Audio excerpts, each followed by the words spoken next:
This is Saint-Privat in northeastern France.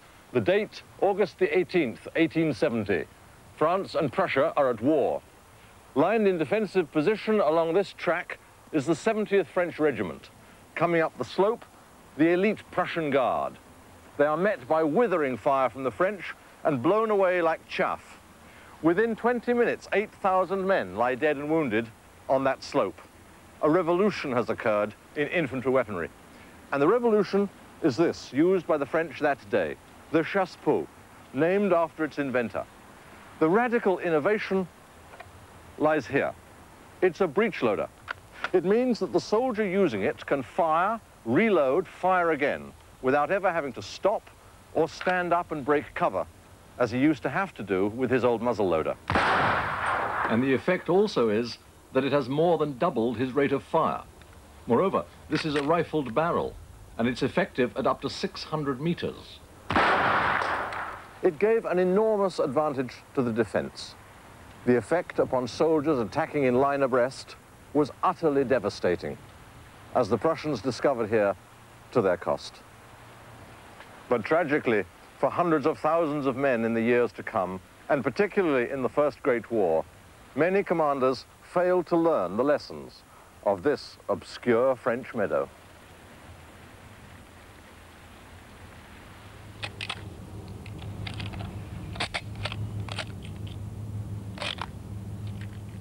It was with rifles like this British Lee Enfield that the armies of 1914 went to war.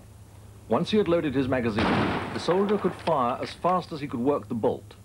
Some regulars could get off 30 rounds a minute at a massed target.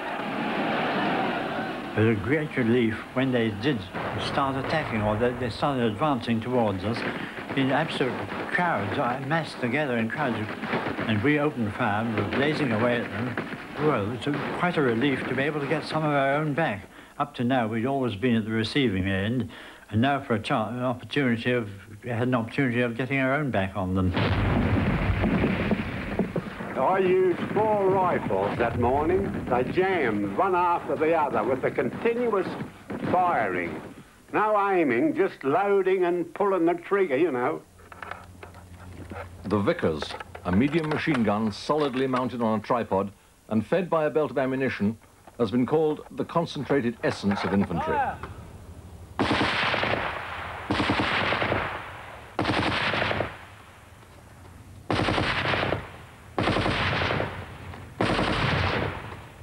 The German equivalent of the Vickers was the Spandau, and dreaded by the British.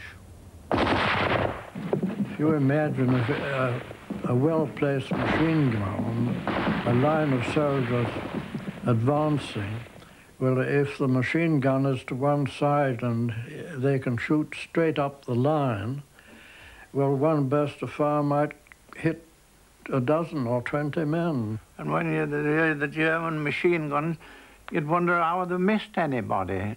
Not as they hit anyone, you know, squirming along. We all